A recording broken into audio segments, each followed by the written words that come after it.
ഇന്നത്തെ ഒരു വ്ളോഗ് എന്ന് പറയുന്നത് നമ്മൾ രാവിലെ മുതൽ ഒരു ഓട്ടപ്പാച്ചിലായിരുന്നു. അപ്പോൾ രാവിലെ എണീറ്റപ്പോൾ തന്നെ പെട്ടെന്ന് ഒരു അത്യാവശ്യം വന്ന് ഹോസ്പിറ്റലിൽ പോകണമായിരുന്നു.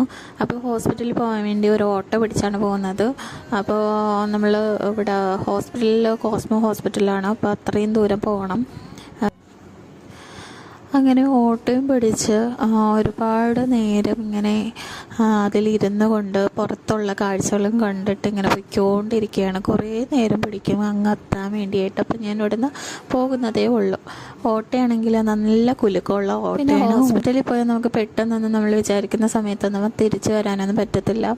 നമ്മൾ ഒരാളെ കാണാനാണ് പോകുന്നത്, അപ്പോൾ നമുക്ക് അവിടെ വെയിറ്റ് ചെയ്യേണ്ടി വരും. പിന്നെ അവിടുത്തെ കുറച്ച് കാര്യങ്ങളൊക്കെ ചെയ്യണം. അപ്പോൾ അതൊക്കെ കഴിഞ്ഞേ വരാൻ പറ്റുള്ളൂ.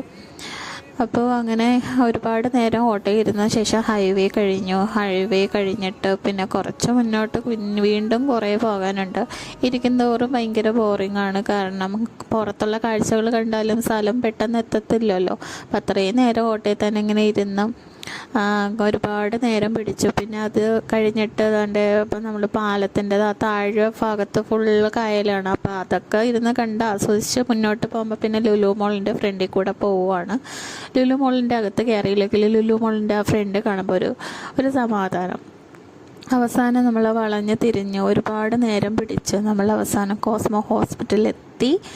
പിന്നെ അതിൻ്റെ അകത്ത് കയറി നമ്മൾ കാണുകയൊക്കെ ചെയ്തു. കുറേ നേരം വെയിറ്റൊക്കെ ചെയ്തു. അവസാനം വീടെത്താറായപ്പോഴത്തേക്ക് പുറത്തുനിന്ന് ഒരു ഫുഡ് മേടിച്ചുകൊണ്ട് വന്ന് ബിരിയാണി ആയിരുന്നു മേടിച്ചത്. അപ്പോൾ അത് മേടിച്ച് കഴിച്ചു. അത് കഴിഞ്ഞിട്ട് വീണ്ടും ഇരിക്കാനൊന്നും പറ്റിയില്ല. പിന്നെ വീണ്ടും അനിയത്തിയുടെ വീട്ടിലോട്ട് പോകണമായിരുന്നു. അപ്പം ഞാൻ വീണ്ടും കുറേ നടന്ന് അനിയത്തിയുടെ വീട്ടിലോട്ടും പോയി കുറച്ച് നേരമൊക്കെ ഇരുന്ന് കഴിഞ്ഞ ശേഷം വീടെത്തിയപ്പോൾ നന്നായിട്ട് തളർന്നു. ഇനി എവിടെയെങ്കിലും ഒന്ന് കിടക്കുകയോ ഇരിക്കുകയോ വല്ലതും ചെയ്താൽ മതിയെന്ന് പറഞ്ഞിരുന്നപ്പോഴാണ് നമുക്ക് കൊറിയർ വന്നത്. പിന്നെ ആ കൊറിയർ പോയി മേടിച്ചു.